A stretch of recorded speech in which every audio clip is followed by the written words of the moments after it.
تو حضرت عبد المطلب قدس سرہ مواحد ہو کر کے دنیا سے تشریف لے گئے. اتنی برکتوں والے ہیں حضرت عبد المطلب قدس سرہ، جو جد امجد ہیں حضرت نبی کریم صلی اللہ تعالی علیہ وسلم کے. بسم اللہ الرحمن الرحیم.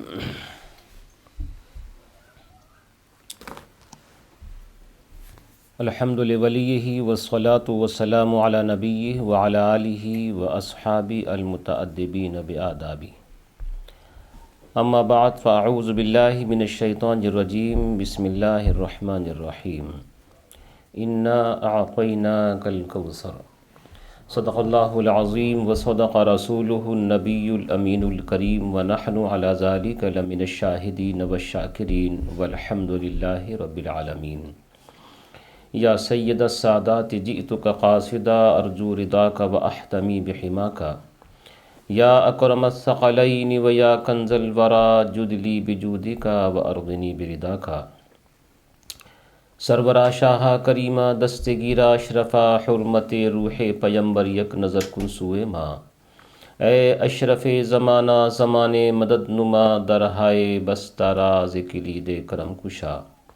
اعوذ باللہ من الشیطان الرجیم. ان اللہ وملائکتہ یصلون علی النبی یا ایہا الذین آمنوا صلوا علیہ وسلموا تسلیما. اللہم صل علی سیدنا وشفیعنا وحبیبنا وطبیب قلوبنا وشفاء صدورنا ومولانا محمد کما تحب وترضى بأن تصلی علیہ. ایک دفعہ اور باواز بلند درود شریف پڑھ دیں. اللہم صلی علی سیدنا وشفیعنا وحبیبنا ومولانا محمد صلی اللہ تعالی علیہ وآلہ وصحبہ وبارک وسلم. حضرات محترم، جیسے کہ ابتداً میں نے ذکر کیا کہ یہ درس شفا شریف کی محفل نمبر 124 آپ کے سامنے انعقاد پذیر ہے، اور اس میں امام قاضی یاز علی رحمت و رضوان کی تصنیف کردہ کتاب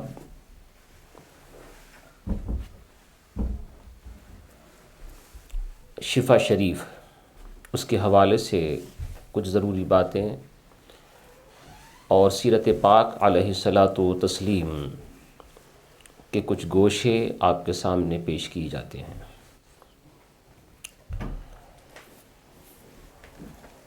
ابھی اس سے پہلے انڈیا جانے کا موقع میسر آیا تو وہاں پر بھی بعض لوگوں نے خواہش ظاہر کی کہ ایک درس یہاں ہو جائے، تو گجرات میں بھی ایک درس کرنے کا شرف حاصل ہوا. اللہ تعالیٰ قبول فرمائے.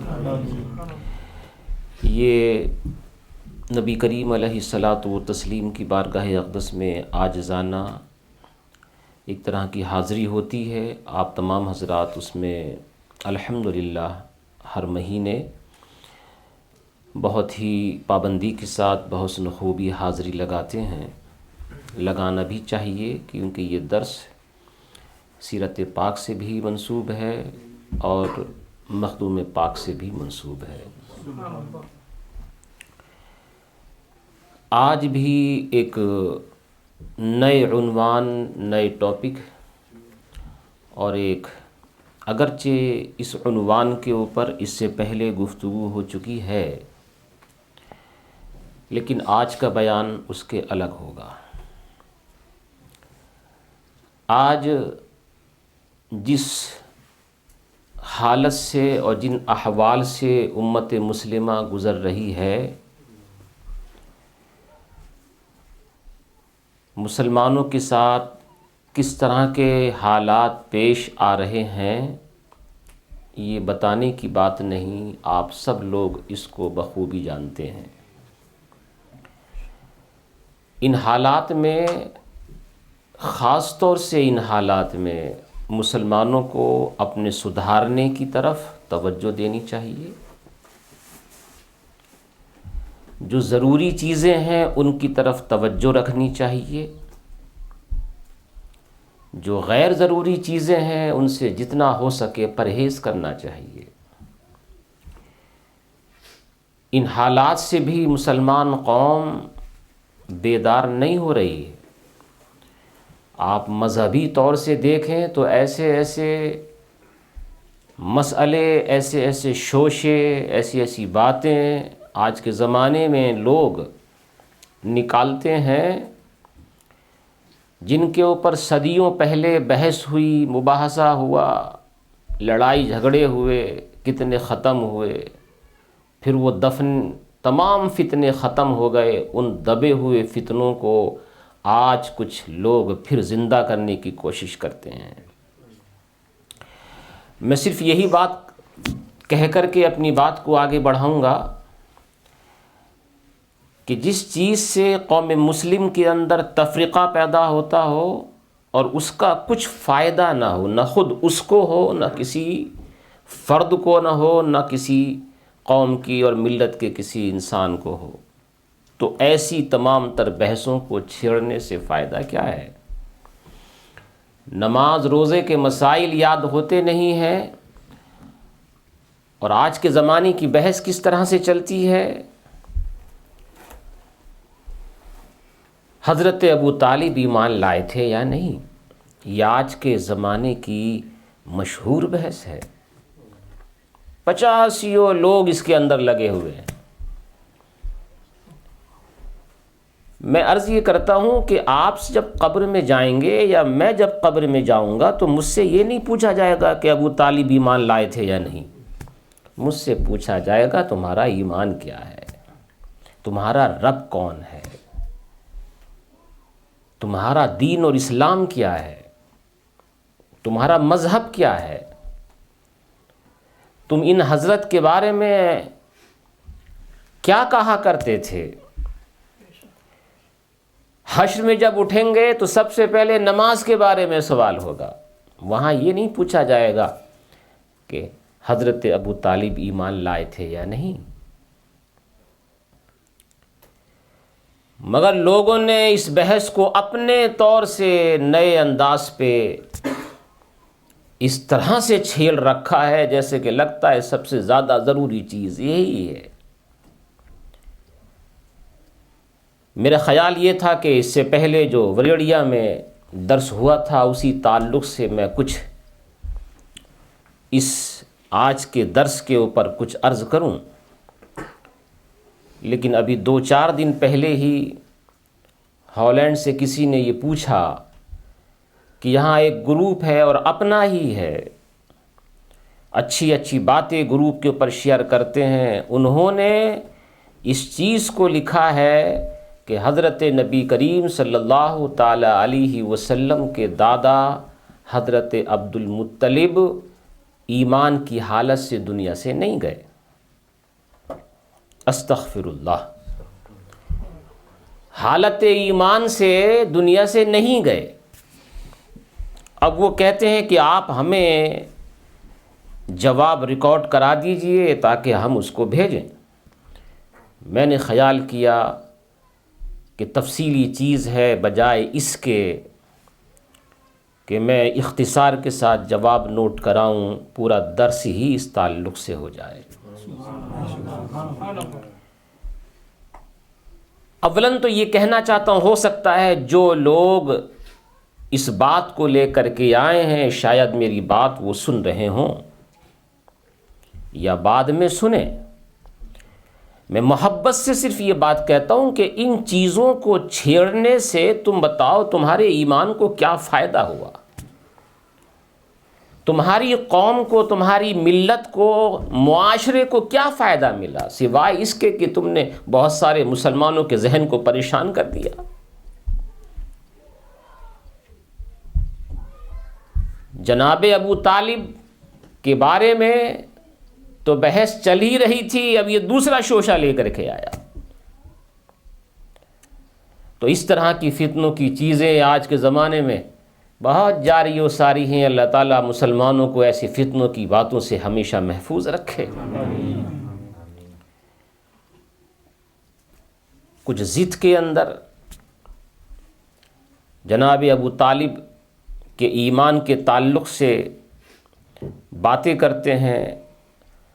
سب سے آسان طریقہ یہ ہے کہ خاموشی اختیار کی جائے۔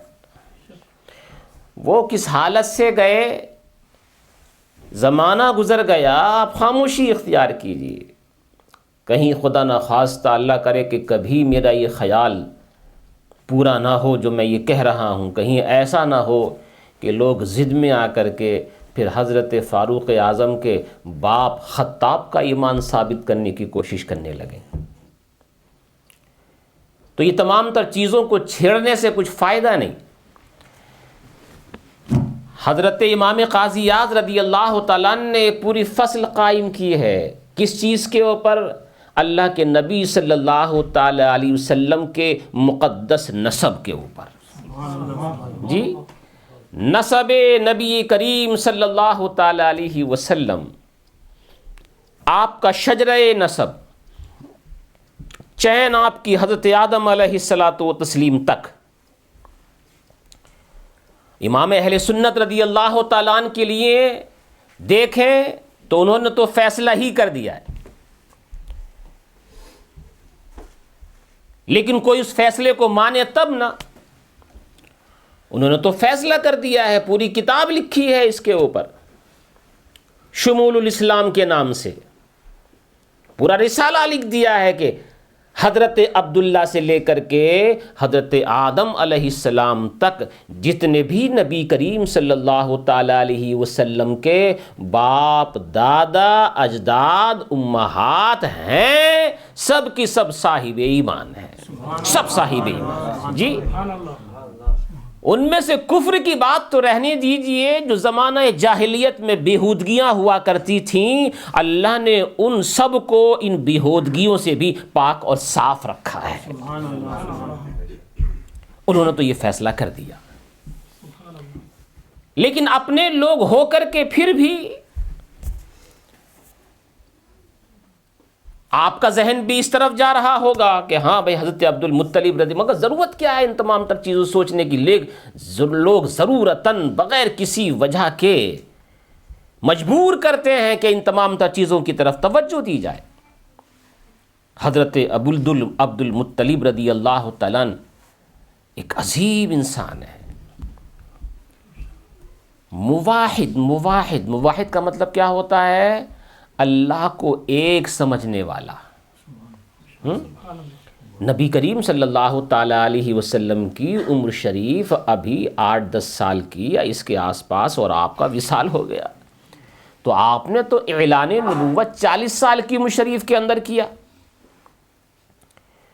تو جس عمر میں جا کر کے آپ نے اعلان فرمایا تو اس عمر کو حضرت عبد المطلب نے پایا ہی نہیں. سمجھ رہے ہیں نا؟ یہ زمانہ فترہ حضرت عیسیٰ علیہ الصلاۃ والتسلیم اور حضرت نبی کریم صلی اللہ تعالی علیہ وسلم، ان دونوں نبیوں اور رسولوں کے درمیان کے زمانے کو زمانہ فترہ، درمیانی. اب اس زمانے کے اندر اگر کسی شخص سے یہ چیز ثابت نہ ہو کہ اس نے کبھی شرک کی کوئی بات کی ہے، کفر کی کوئی بات کی ہے، اسلام کے خلاف کوئی بات کی ہے، تو اس کو موحد سمجھا جائے گا. موحد یعنی اللہ کو ایک جاننے والا، اور اس زمانے کے لیے اتنا ہی کافی ہے. جس کا انتقال توحید کے اوپر ہوا وہ جنتی ہے، اور اللہ نے اس کو دوزخ سے پاک و صاف کر دیا ہے. تو حضرت عبد المطلب قدس سرہ موحد ہو کر کے دنیا سے تشریف لے گئے. اور ہمیں یقین ہے کہ اگر وہ اس عمر کو پہنچتے کہ نبی کریم علیہ الصلاۃ والتسلیم یہ اعلان فرماتے کہ میں اللہ کا رسول ہوں، اللہ ایک ہے، میں اس کا سچا رسول ہوں، تو ان تمام تر مسلمانوں میں سے جو ظاہراً اسلام کا اعلان فرماتے ہیں ان میں سے ایک حضرت عبد المطلب بھی ہوتے ہیں. اللہ نے ان کو یہ مزاج شروع سے عطا فرمایا تھا، شروع سے. پہلے میں 2-4 لائنیں حضرت امام قاضی اعظم رضی اللہ تعالیٰ عنہ کی پڑھ کر کے سناتا ہوں. فرماتے ہیں وَأَمَّا نَسَبُ شَرَفُ نَسَبِهِ وَكَرَمُ بَلَدِهِ، اور رہا ان کے نسب کی شرافت، رہی ان کی نسب کی شرافت، ان کی جو نسب ہے، ان کا جو خاندان ہے، اس کی عظمت، اس کی شرافت، اور ان کے شہر کی عظمت جہاں وہ پیدا ہوئے، مکہ معظمہ. فرمایا فما لا يحتاج الى اقامت دلیل علیہ. کتنا صاف طریقے سے امام قاضی اعظم رضی اللہ تعالیٰ نے ارشاد فرمایا ہے. پتہ نہیں لوگ پڑھتے نہیں، جب پڑھتے نہیں تو بولتے کیوں ہیں؟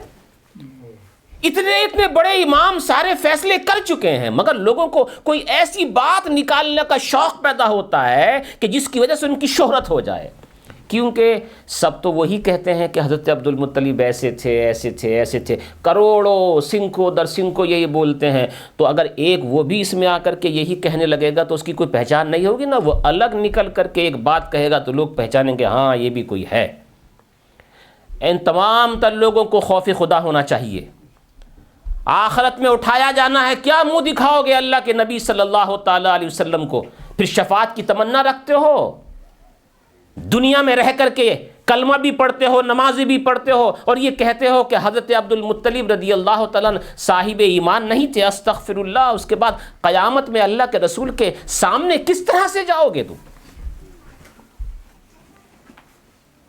نسب و شرف و نسبی ہی صلی اللہ علیہ وسلم. آپ کے نسب کی شرافت اور عظمت. کیا کہا آپ نے؟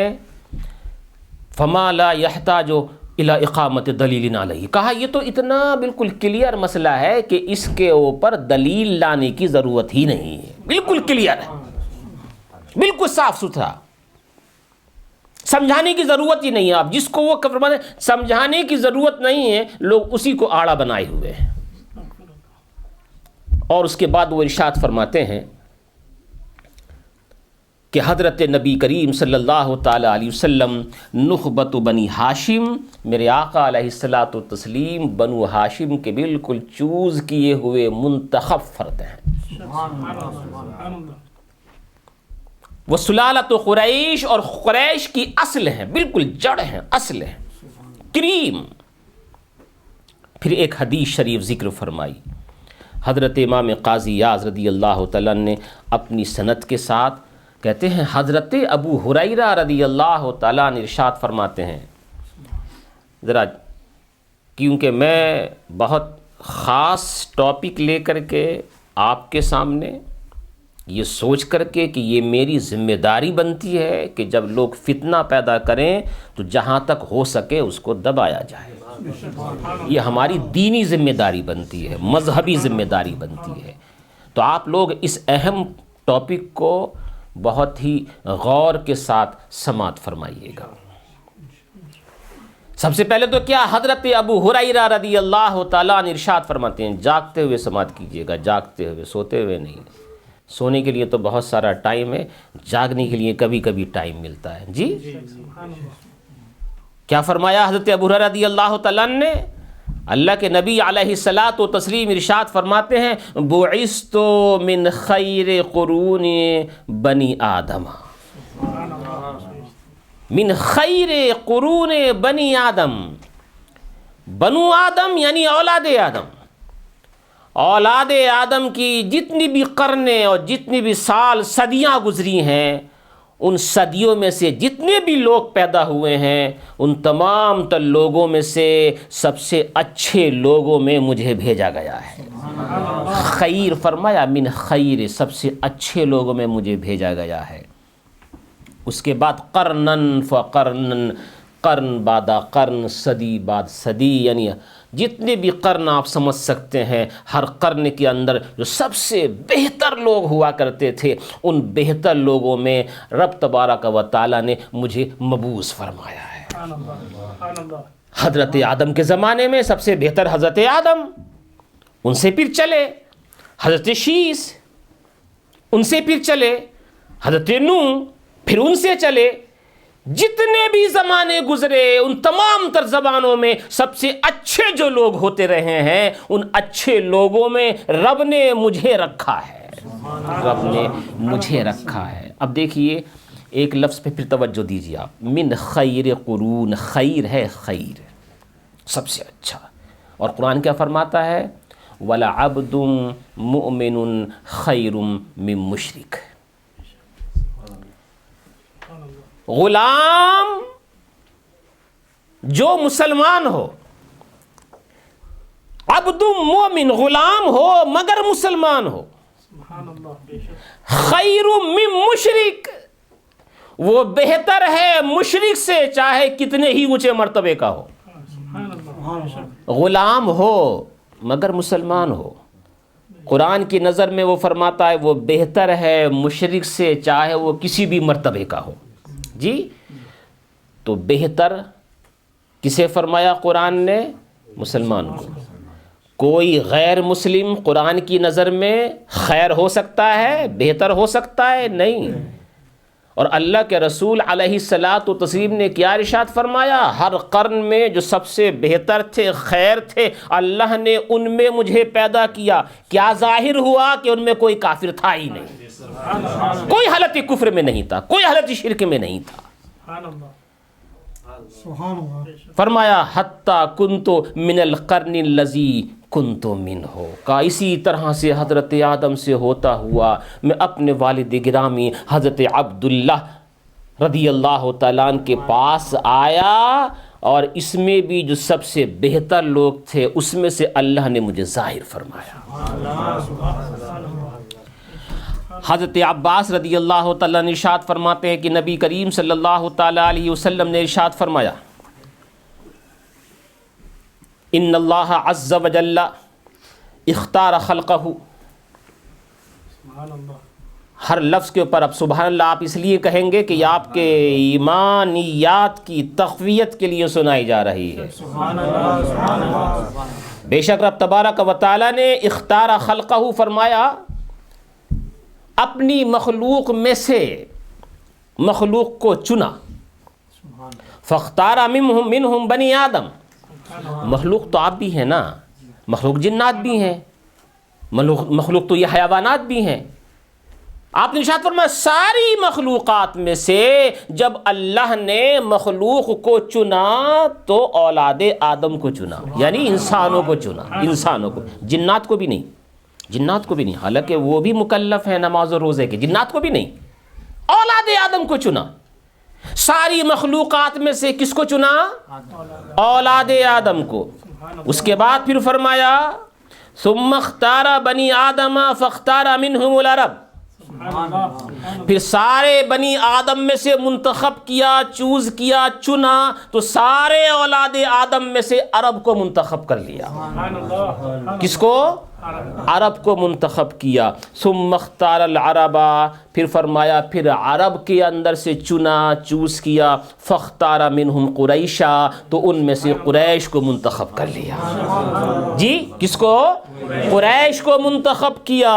ثم اختار قریشا، پھر قریش میں سے چنا، فاختار منہم بنی ہاشم، تو ان میں سے اولاد ہاشم کو منتخب کر لیا۔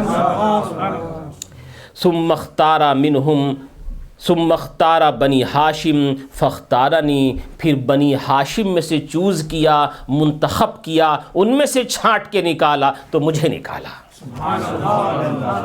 بنی ہاشم میں سے اللہ کے نبی علیہ الصلوۃ والتسلیم فرماتے ہیں مجھے ظاہر فرمایا، مجھے ظاہر کیا۔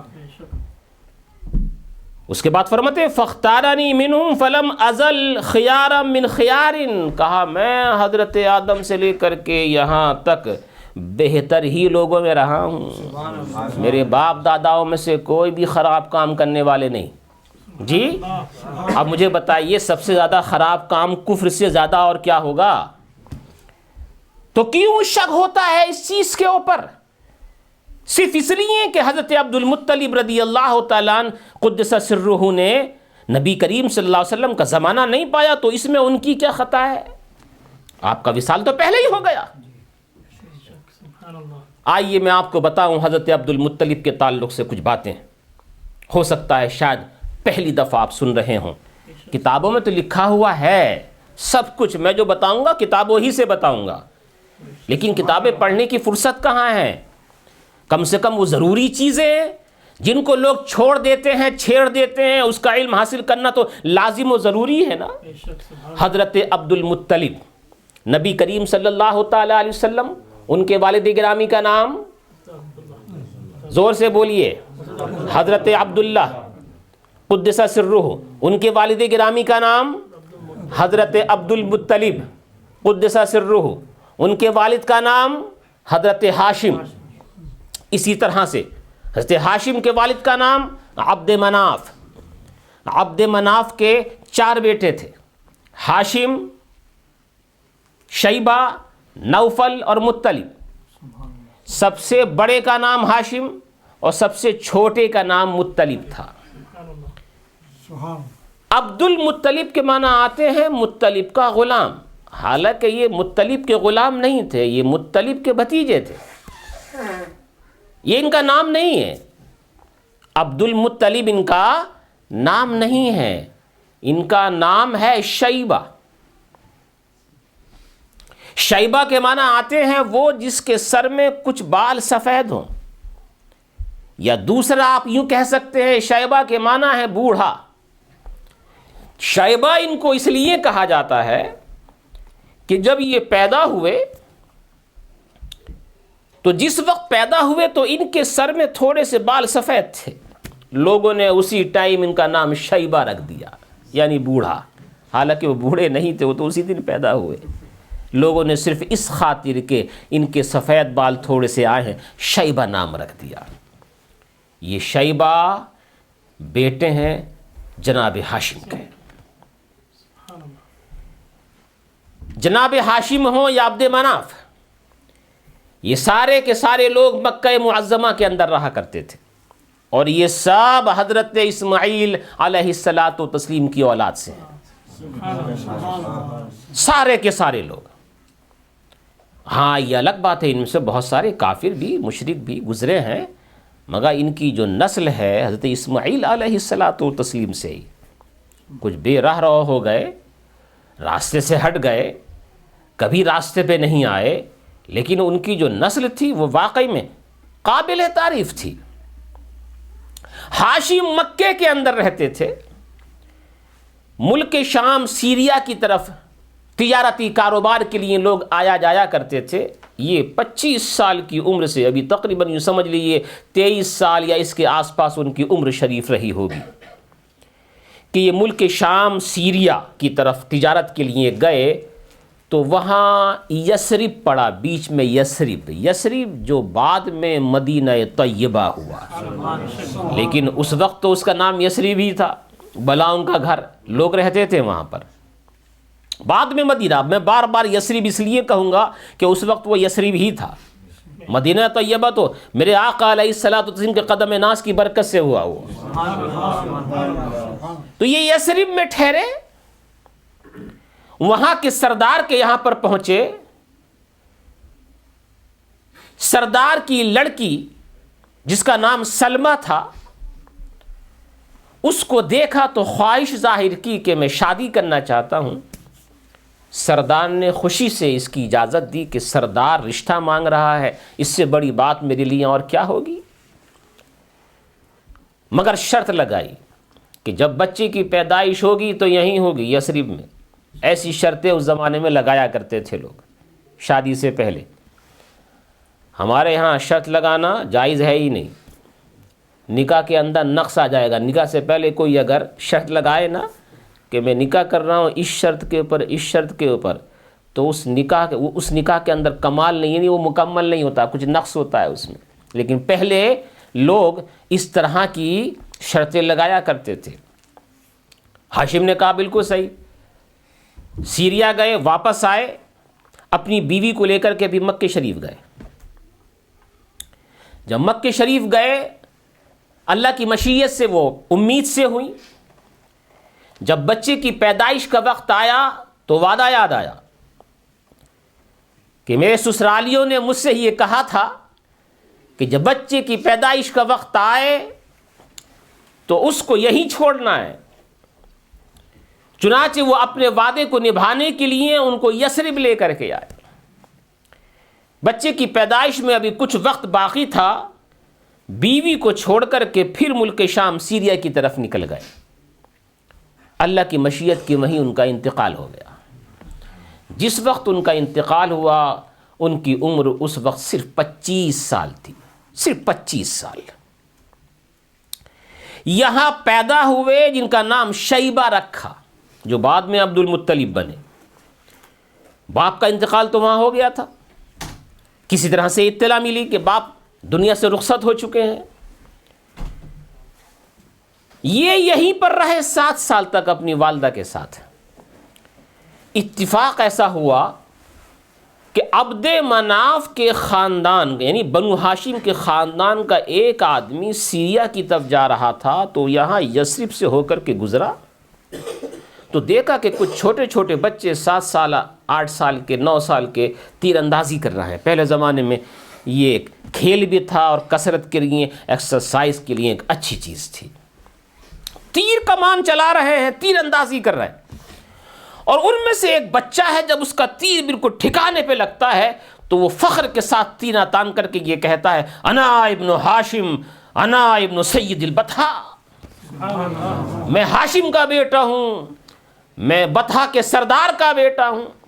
جیسے ہی انہوں نے سنا تو کہا یہ یثرب کے اندر ہمارے خاندان کا نام لینے والا بچہ کون ہے؟ تو وہ رکا.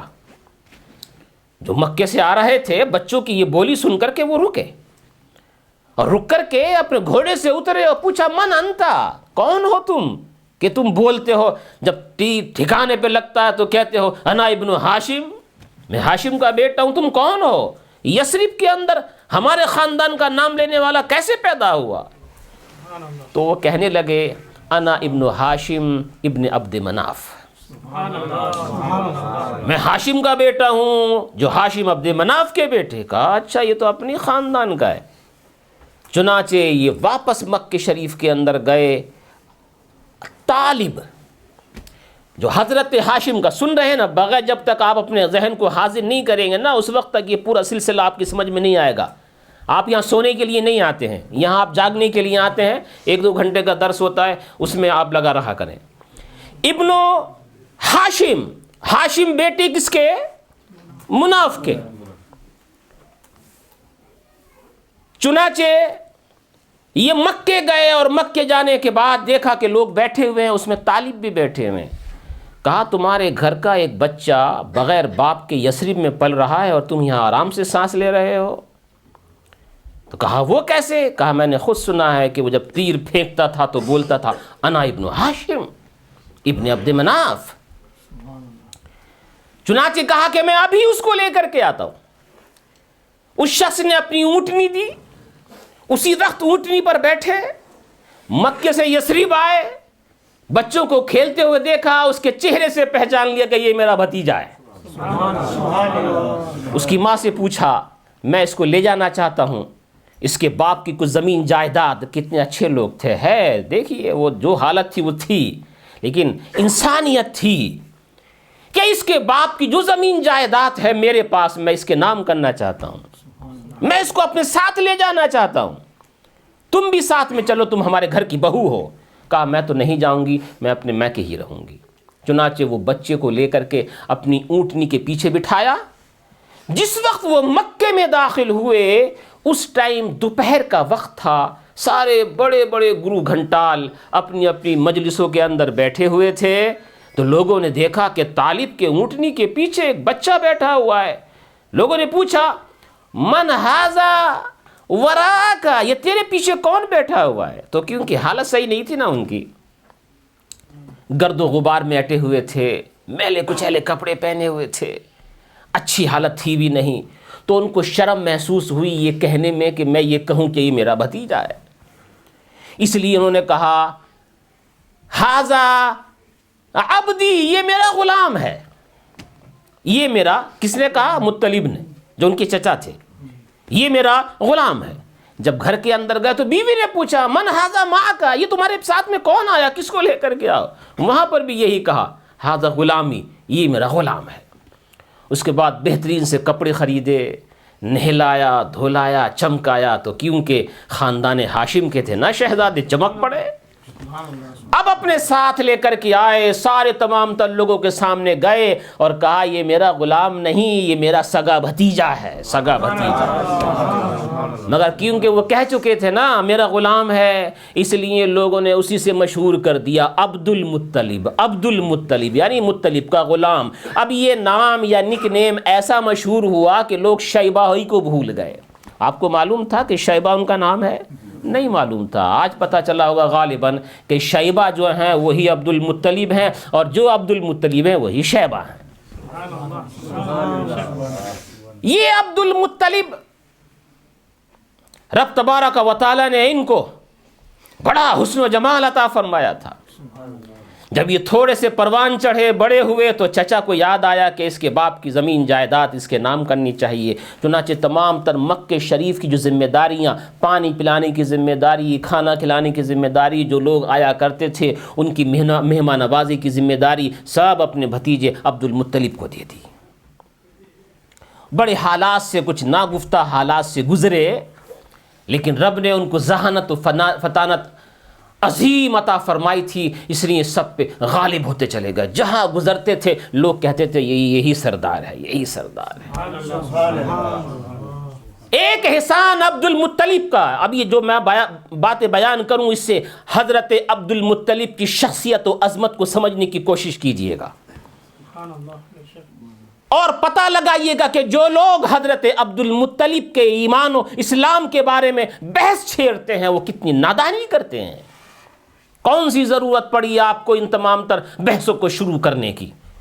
جناب عبد المطلب قدس سرہ کی عظمت کو پہچانیے. آج پوری دنیا آب زمزم سے فائدہ حاصل کر رہی ہے نا، یہ بھی دوسرا فیض جناب عبد المطلب کا ہے.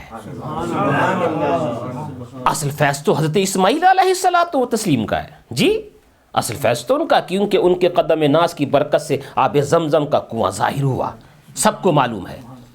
لیکن آپ کو یہ بھی پتہ ہونا چاہیے، تاریخ کے اوراق کے اوپر یہ بات لکھی ہوئی ہے کہ قبیلہ بنو جرہم کو حضرت سارہ جو والدہ ماجدہ حضرت اسماعیل علیہ الصلوۃ والتسلیم کی،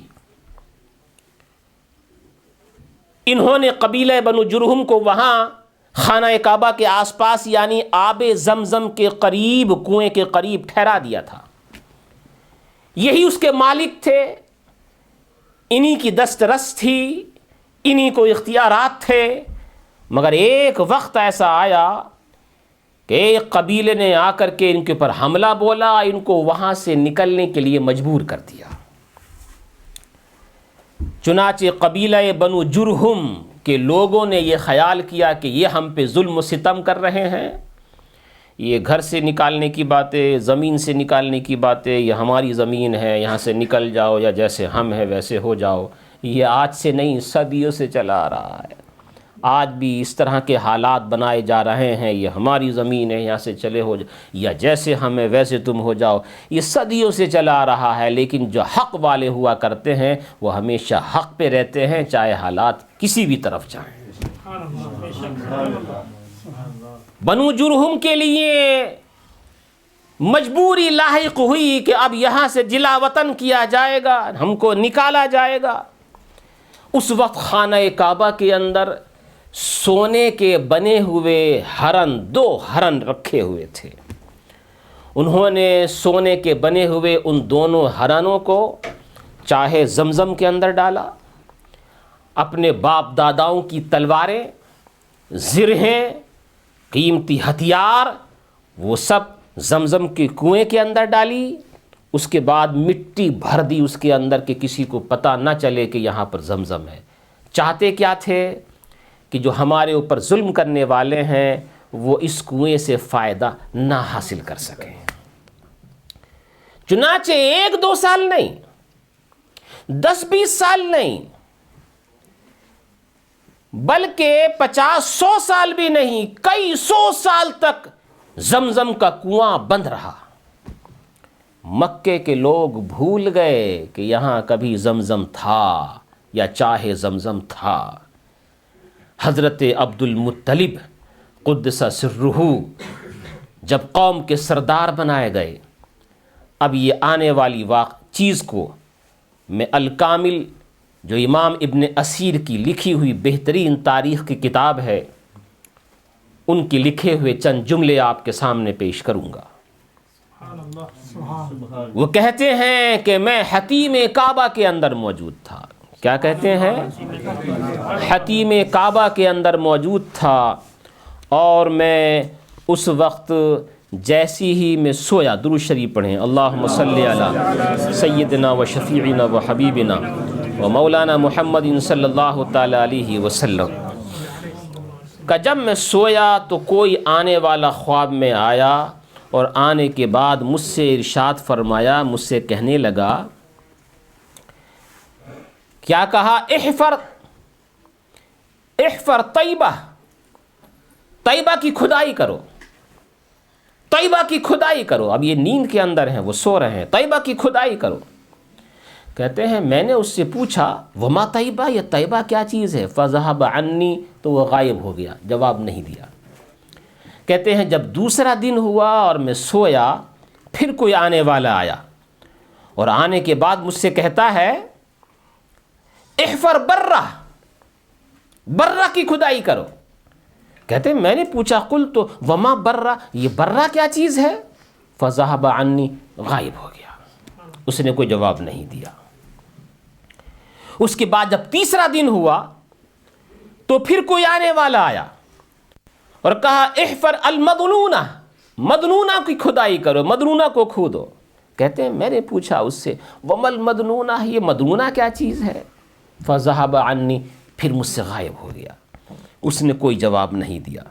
اس کے بعد جب چوتھا دن آیا تو وہی کوئی آنے والا آیا اور مجھ سے آنے کے بعد کہا احفر زمزم، زمزم کی کھدائی کرو، زمزم کی کھدائی کرو۔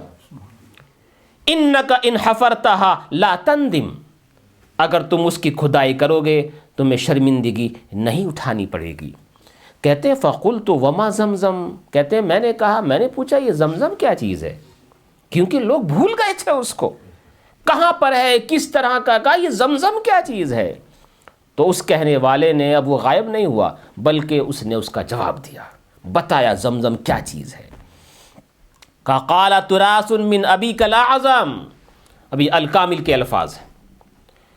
کہتے ہیں یہ زمزم کے بارے میں تم ہم سے پوچھ رہے ہو، زمزم تمہارے بزرگ و برتر باپ کی میراث ہے۔ لا تنزف ابدا ولا تزم، کہا زمزم کو پوچھتے ہو، زمزم کا پانی کبھی ختم ہونے والا نہیں ہے اور نہ ہی اس کی برکت کبھی ختم ہونے والی ہے۔ یہ اس کے اوصاف اب وہ آنے والا خواب میں ان کو بتا رہا ہے۔ تسقی الحجیج الاعظم، کا جتنے بھی حج کرنے والے آئیں گے سب کو سیراب کرے گا، یہ سب کو سیراب کرے گا۔ اب کیونکہ ابھی تک یہ پتہ نہیں چل پا رہا کہ زمزم ہے کہاں زمزم، تو اس کی بھی نشانی بتائی کہ جہاں لوگ اپنے جانوروں کو ذبح کرتے ہیں نا اور اپنا اس کا کوڑا کرکٹ ڈال دیتے ہیں، وہاں قریب جاؤ، وہاں جانے کے بعد تمہیں دکھائی دے گا کہ ایک کالا کوا اپنی چونچوں سے زمین کے اوپر چونچ مار رہا ہوگا۔ جہاں وہ کالا کوا اپنی چونچ مار رہا ہوگا اور قریب میں چیونٹیوں کا ایک پورا علاقہ ہے، پوری بستی ہے جہاں صرف چونٹیاں ہی چونٹیاں ہیں، وہاں جا کے کھدائی کرو تو تم کو آب زمزم مل جائے گا۔ اب یہ خواب کس نے دیکھا؟ حضرت عبد المطلب قدس سرہ نے۔ اس وقت ان کے صرف ایک ہی بیٹے تھے، حارث۔ کہا بیٹا چلو ہاتھ میں کدال لو، باپ بیٹے نکلے کھدائی کے لیے۔ لوگوں نے کہا کہاں جاتے ہیں؟ کہا کھدائی کرنی ہے۔ کہا دماغ صحیح ہے آپ کا، وہاں تو لوگ اپنی گندگی ڈالتے ہیں، وہاں تو میں کیا ملنے والا ہے؟ لیکن کیونکہ خواب میں کچھ نظر آ چکا تھا نا، دونوں باپ بیٹوں نے کدال لے کر کے کھدائی شروع کی۔ کافی پریشانی اٹھانی پڑی، کافی پریشانی، ابھی تک کچھ نہیں، اور لوگ وہاں بیٹھے بیٹھے ہنس رہے ہیں، لگتا ہے پتہ نہیں کیا ان کو ہو گیا، دوپہر کے اندر آ کر کے پسینہ بہا رہے ہیں، کوئی حاصل وصول تو ہونے والا ہے نہیں، بلا وجہ سردار کو پتہ نہیں ہماری کیا ہو گیا ہے۔ لیکن کھودتے کھودتے کھودتے کھودتے ایسی جگہ پہنچ گئے جس سے چاہے زمزم کے آثار نمودار ہونے لگے۔ اب دیکھو جناب عبد المطلب قدس سرہ جیسی ہی چاہے زمزم کے آثار نظر آئے نا، اس کتاب کے اندر جو الفاظ لکھے ہوئے ہیں اس میں یہ کبرا، فوراً ہی اللہ اکبر کا نعرہ لگایا۔ کیا نعرہ لگایا؟ اللہ اکبر، اللہ اکبر۔ کس نے؟ حضرت عبد المطلب قدس سرہ نے۔ جیسی ہی عبد المطلب نے نعرہ لگایا نا، جتنے بھی آس پاس بیٹھنے والے تھے نا سب اکٹھے ہو گئے، سب نے دیکھا کہ چاہے زمزم تو نکل گیا۔ اب یہ مصیبت آج کی نہیں، پہلے ہی زمانے سے ہے۔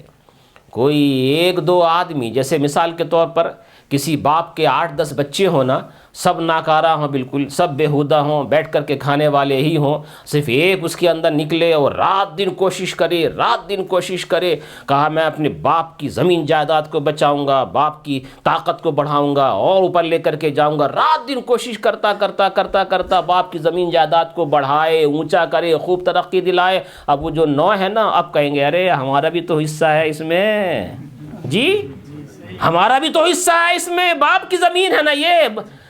پہلے تو سوتے رہے، جب دیکھا نا کہ اب ترقی مل گئی، ایسے ہی کوئی ادارہ شروع ہوتا ہے نا تو شروع میں کام کرنے والے 2-4 لوگ ہی ہوتے ہیں، اور جب دیکھتے ہیں نا کہ ہاں ماشاءاللہ ترقی ہو گئی، بہت اوپر چلا گیا اور خوب اچھا خاصا بیلنس بھی ہو گیا ہے، اب کہتے ہیں ہمارے پیر صاحب کا ہے، جی تمہارا ہی صرف نہیں ہے، ہمارے پیر صاحب بھی ہے وہ۔ اب جب تک مصیبت تھی، پریشانی تھی تو گھر بیٹھا ہوا تھا، اب دیکھا کہ ترقی مل گئی تو اب کہتا ہمارے بھی تو پیر صاحب ہے وہ، جی ایسے ہی جب تک وہ کھودتے رہے تو وہاں بیٹھے دیکھتے رہے، اور جب پتہ چل گیا نا کہ چاہے زمزم نکل کر کے آیا، اب سب اکٹھے ہو کر کے آئے، معلوم ہے کیا کہتے ہیں؟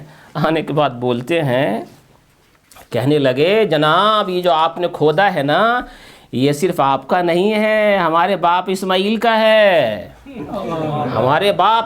کا ہے، یہ ہم بھی شریک ہیں اس کے اندر، صرف آپ ہی نہیں ہیں، آپ نے تو خالی اتنا کیا ہے نا کہ کھود دیا اس کو، باقی تو ہم شریک ہیں، جیسے آپ شریک ہیں ویسے ہم شریک، کیونکہ جیسے اسماعیل آپ کے باپ ہیں ویسے ہی ہمارے باپ ہیں۔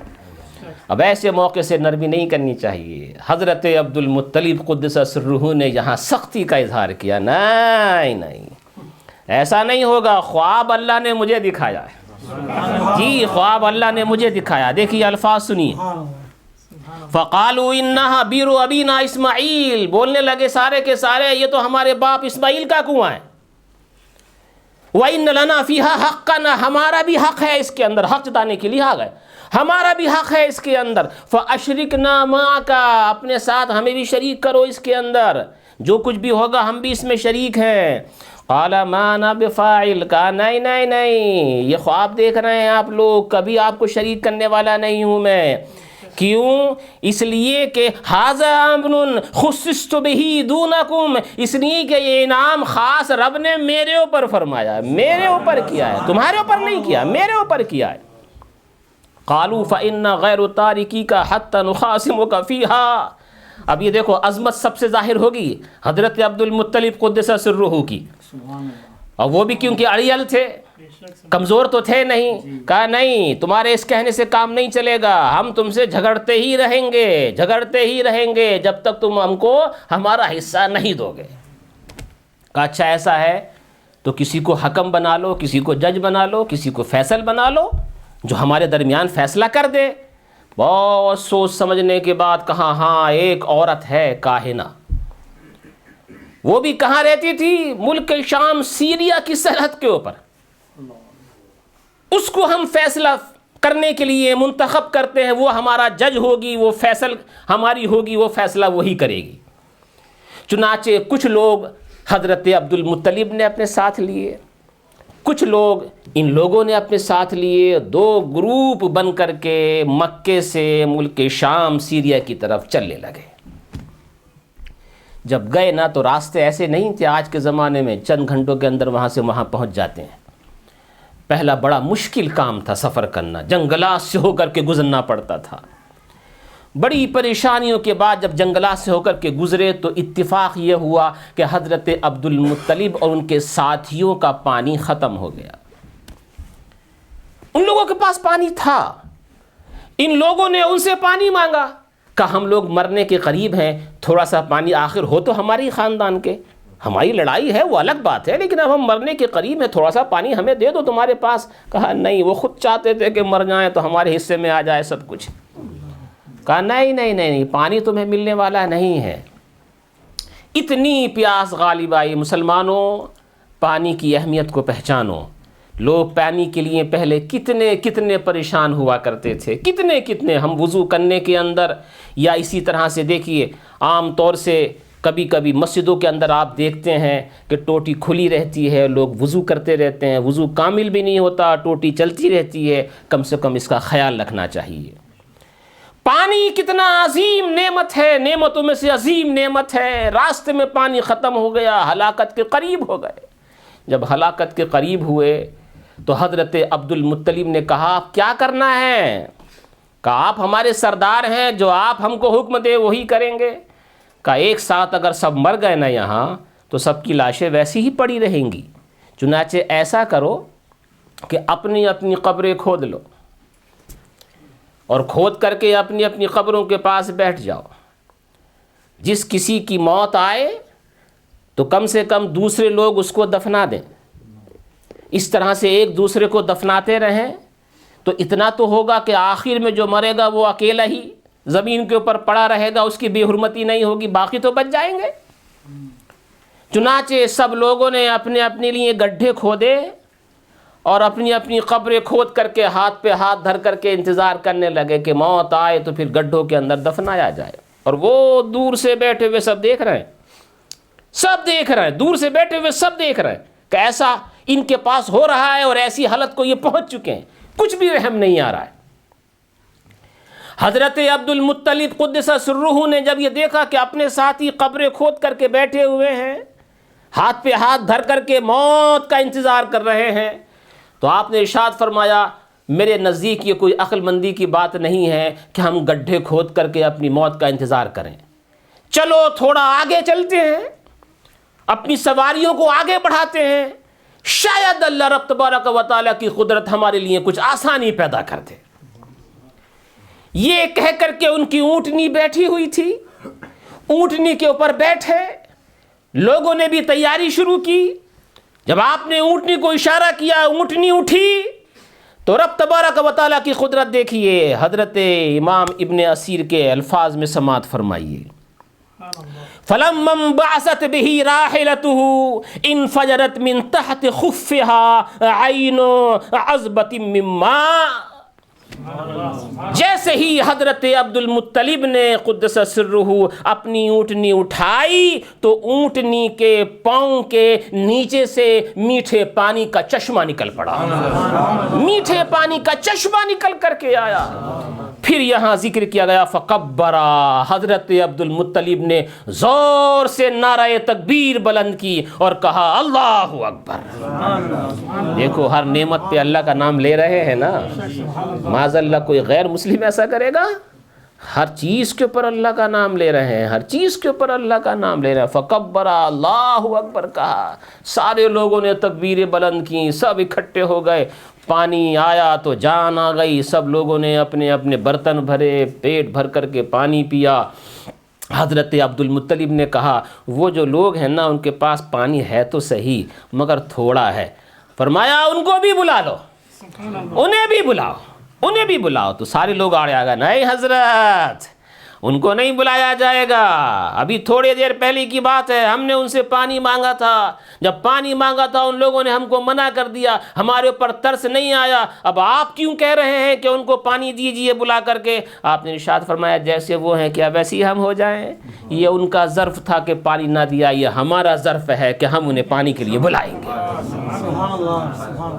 چنانچہ سارے کے سارے آئے، انہوں نے بھی اپنے برتنوں کو بھرا، اور برتنوں بھرنے کے بعد خوش خرم ہوئے. اور اس کے بعد کہا حضرت عبد المطلب نے چلو اب تر و تازہ ہو گئے نا، چلو فیصلہ کرانے کے لیے، جہاں جا رہے ہیں چلو فیصلہ کرانے کے لیے چلتے ہیں. سنیے اب الفاظ، نحن اذا مثلهم فجاء اولئک القرشیون فشربوا وملؤوا اسقیتهم وقالوا قد واللہ قد اللہ لک علینا یا عبد المطلب. جب حضرت عبد المطلب نے یہ کہا چلو اب فیصلہ کرانے کے لیے چلتے ہیں، تو سارے لوگوں نے جو ابھی پانی نہیں دے رہے تھے نا، کہا عبد المطلب اب کہیں جانے کی ضرورت نہیں ہے، اللہ نے فیصلہ کر دیا ہے، اللہ نے فیصلہ۔ سارے لوگ حیرت و استعجاب کے اندر، یہ تو ابھی ہمارے دشمن تھے، ابھی اتنے نرم کیسے ہو گئے؟ اللہ نے کیسا فیصلہ کر دیا؟ کس طرح سے فیصلہ ہو گیا کہ ہم لوگ فیصلہ کرانے جا رہے تھے نا کہ چاہے زمزم کس کا ہے، ہمارا ہے یا تمہارا ہے، ہماری بھی شرکت اس میں ہے یا نہیں ہے، یہ فیصلہ کرانے جا رہے تھے نا۔ کہا اللہ نے فیصلہ کر دیا۔ کیا فیصلہ کیا؟ ان الذی سقاک ھذا الماء بہذہ الفلاۃ لہو الذی سقاک زمزم، کہ وہ اللہ، جس اللہ نے آپ کو اس چٹیل میدان کے اندر جہاں پانی کا نام و نشان نہیں مل سکتا ہے، وہاں میٹھے پانی کا چشمہ دیا ہے، تو زمزم بھی آپ کا ہی ہے۔ اللہ نے فیصلہ کر دیا ہے، اللہ نے فیصلہ کر دیا۔ حضرت عبد المطلب قدس سرہ پھر آئے، سارے انتظامات سب کے سب آپ نے لیے، اور یہ تو سب کو معلوم ہے کہ جب ابرہہ خانہ کعبہ کو ڈھانے کے لیے آیا تھا تو سب سے پیش آگے کون تھے؟ حضرت عبد المطلب قدس سرہ۔ قوت دیکھیے ان کی قوت، جب ابرہہ نے بلایا تھا نا تو ان کا جمال دیکھ کر کے، ان کا بہت ماشاءاللہ لہیم شہیم، تندرست توانا، حسین و جمیل، ان کے چہرے سے نور کی شعاعیں پھوٹتی تھی۔ ابرہہ جو پکا دشمن تھا، صرف ان کے چہرے کو دیکھ کر کے اتنا مرعوب ہو گیا تھا کہ اپنے تخت سے اتر کے نیچے آ گیا، اپنے قریب بلایا، اور مترجم کو جو ٹرانسلیٹر تھا ان سے کہا پوچھو یہ قریش کے سردار ہمارے پاس کیوں آئے ہیں؟ اس نے پوچھا کہ کیوں آئے ہیں؟ کہا میں تو صرف اپنے اونٹ 200 اونٹ جو ابرہہ نے اور آپ کے سردار نے حاصل کر لیے ہیں، میں ان کو لینے کے لیے آیا ہوں۔ تو ابرہہ نے کہا تعجب سے، جب میں نے آپ کو دیکھا تھا تو مجھے آپ بہت ہی زیادہ حسین و جمیل ہونے کے ساتھ ساتھ بہت ہی زیادہ سنجیدہ، بہت ہی زیادہ فتین، بہت ہی زیادہ کلیور، ہوش مند و سمجھدار لگتے تھے، لیکن جب آپ نے بات کی نا اونٹوں کے بارے میں تو آپ کی حیثیت میرے نزدیک گر گئی۔ میں تو کعبے کو ڈھانے کے لیے آیا ہوں، آپ کعبے کے لیے کوئی بات ہی نہیں کرتے ہیں، آپ کو اپنے اونٹوں کی فکر لگی ہوئی ہے، کعبے کی کوئی فکر نہیں ہے۔ تو آپ نے ارشاد فرمایا میں تو صرف اپنے اونٹوں کا مالک ہوں، تو مجھے اپنے اونٹوں کی فکر ہے، کعبے کا مالک کوئی اور ہے، کعبے کا مالک کوئی اور ہے۔ جیسے میں اپنے اونٹوں کی حفاظت کرنا جانتا ہوں، وہ جو کعبے کا مالک ہے وہ اپنے کعبے کی حفاظت کرے گا، مجھے صرف اونٹوں سے غرض ہے۔ یہ کہہ کر کے آئے تمام تر جتنے بھی ہیں۔ اب دیکھو میں ایک حوالہ آپ کے سامنے پیش کیا چاہتا ہوں، اور وہ بھی کس کا؟ حضرت امام ملا علی قاری، جو اپنے زمانے کے مجدد ہیں۔ کون مجدد ہیں؟ سینکڑوں نہیں، کم سے کم 1000 کتابوں کی مصنف ہیں حضرت امام ملا علی قاری علیہ رحمت الباری۔ وہ اپنی کتاب کے اندر ذکر فرماتے ہیں، کتاب کا نام بھی میں آپ کے سامنے لیے دیتا ہوں، المورد الروی۔ حضرت امام ملا علی قاری رضی اللہ تعالیٰ عنہ نے یہ پوری کتاب میلاد مصطفیٰ کے اوپر لکھی ہے، میلاد مصطفیٰ۔ اس کے صفحہ 68 کے اوپر ارشاد فرماتے ہیں حضرت امام ملا علی قاری علیہ رحمت الباری، فرماتے ہیں من فضائل عبد المطلب، سنیے توجہ سے، حضرت عبد المطلب کے فضائل میں سے کچھ فضیلتیں یہ ہیں۔ فضیلتیں کون بیان کر رہا ہے؟ حضرت ملا علی قاری، کسی غیر مسلم کی بیان کریں گے؟ فضیلتیں حضرت امام ملا علی قاری بیان کر رہے ہیں۔ فرماتے ہیں ان قریشا خرجت من الحرم لما قدم علیہم اصحاب الفیل، کہ جب اصحاب فیل آئے تھے جن کے اوپر اللہ کی طرف سے عذاب نازل ہوا، تو جتنے بھی مکے کے رہنے والے تھے سب مکہ خالی کر کے چلے گئے تھے، پہاڑوں کے اندر گھس گئے تھے، کہیں ایسا نہ ہو کہ اصحاب فیل جتنے بھی لوگ آئے ہیں ان کے نشانے کی زد میں ہم آ جائیں۔ سب نے اپنے گھر خالی کر دیے، اپنے آپ کو، بچوں کو، اپنے اونٹوں کو، اپنی بکریوں کو، اپنی تمام تر چیزوں کو جو منتقل کر سکتے تھے سب کو لے کر کے پہاڑوں کے اوپر چلے گئے تھے، مگر حضرت عبد المطلب نہیں گئے، نہیں گئے، سب چلے گئے مگر وہ نہیں گئے۔ کیا کہا انہوں نے؟ انہوں نے فرمایا وقال ہوا عبد المطلب نے ارشاد فرمایا واللہ لا اخرج من حرم اللہ ابغی العز من فی غیرہ، کا قسم اللہ کی میں حرم چھوڑ کر کے کہیں نہیں جاؤں گا، کیا میں حرم چھوڑ کر کے اللہ کے علاوہ کسی اور کی مدد طلب کروں گا؟ مجھے اللہ کی مدد کافی ہے، اللہ کی مدد کافی ہے۔ سب لوگ چلے گئے حرم چھوڑ کر کے، پہاڑوں کے اوپر چلے گئے، مگر حضرت عبد المطلب نہیں گئے، اور پھر خانہ کعبہ کے پاس آئے، آنے کے پاس اس کی زنجیر کو پکڑا، اور زنجیر کو پکڑنے کے بعد کچھ شعر کہے، کچھ اشعار کہے، کیا؟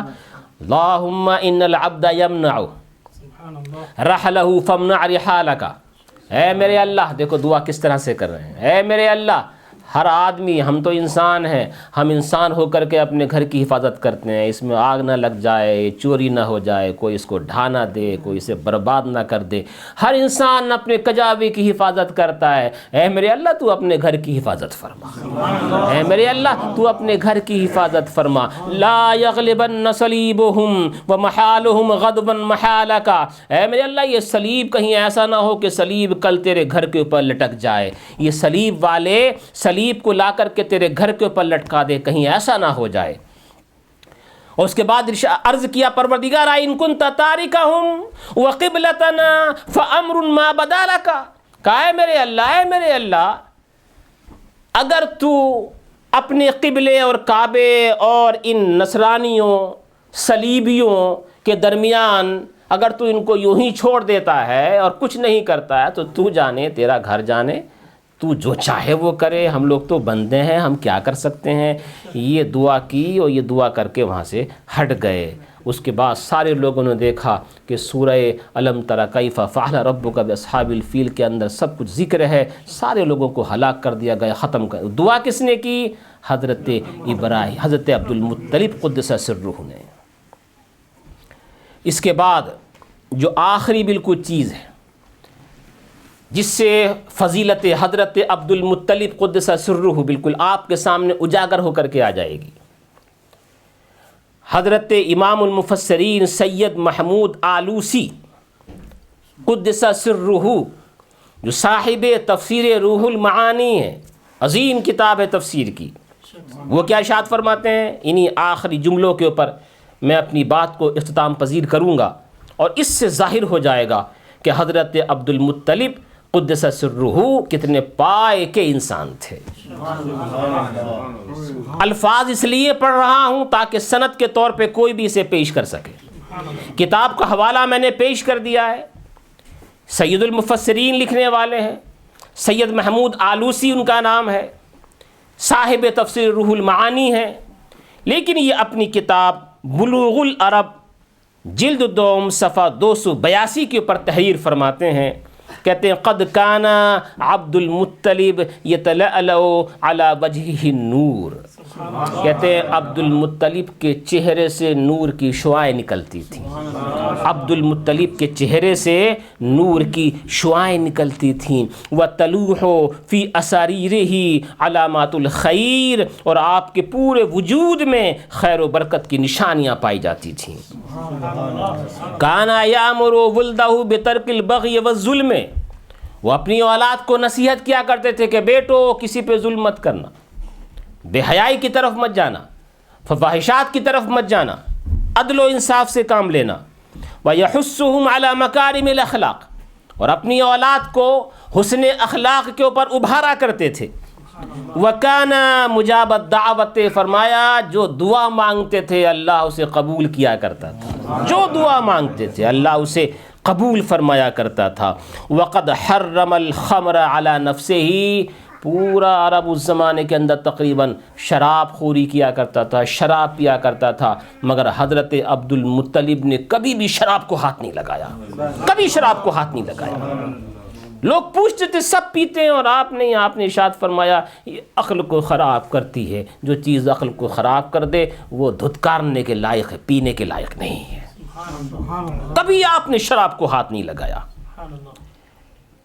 اس کے بعد وہ ارشاد فرماتے ہیں ہوا اول من یعبد بحراء، سب سے پہلے انسان ہیں جو غار حرا، جہاں نبی کریم علیہ الصلاۃ والتسلیم کے اوپر قرآن کریم نازل ہوا نا، غار حرا میں، سب سے پہلے غار حرا میں جا کر کے اللہ کی عبادت کرنے والے حضرت عبد المطلب ہیں۔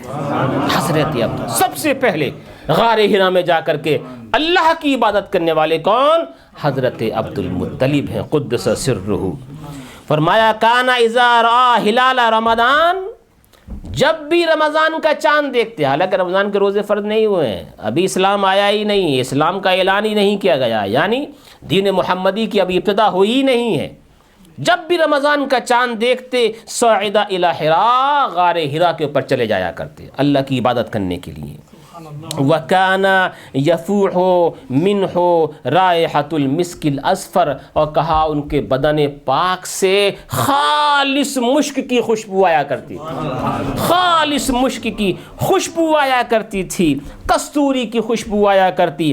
وَكَانَتْ قُرَيْشٌ اذا اصابها قحط يستسقون به فيسقيهم الله تعالى غيثا عظيما، جب کبھی بھی آسمان سے بارشیں برسنا بند ہو جایا کرتی تھیں، سارے مکے کے لوگ اکٹھے ہو کر کے حضرت عبد المطلب کو بلایا کرتے، کعبے کے پاس لے کے جایا کرتے، اور لوگ کہتے اے اللہ ان کی برکت سے ہمیں بارش دے دے، تو رب تبارک و تعالیٰ اپنے فضل و کرم سے بارش نازل فرمایا کرتا تھا۔ اتنی برکتوں والے ہیں حضرت عبد المطلب قدس سرہ، جو جد امجد ہیں حضرت نبی کریم صلی اللہ تعالیٰ علیہ وسلم کے۔ میں نے مناسب جانا کہ ان کی عظمت، ان کی توقیر، ان کی رفعت، ان کی بلندی کے اوپر چند باتیں پیش کر دی جائیں، تاکہ اس طرح کے اٹھنے والے سوالات کا جواب آپ کے ذہن میں بھی ہونا چاہیے اور بر وقت آپ دوسروں کو بھی پیش کر سکتے ہوں۔ اللہ تعالیٰ مجھے اور آپ کو سب کو ان کے فیضان سے مالا مال فرمائے اور ان کے فیضان سے ہمیشہ مالا مال رکھے۔ یہ قصہ لطیف ابھی ناتمام ہے، جو کچھ بیان ہوا وہ آغاز باب تھا۔ السلام علیکم ورحمۃ اللہ وبرکاتہ۔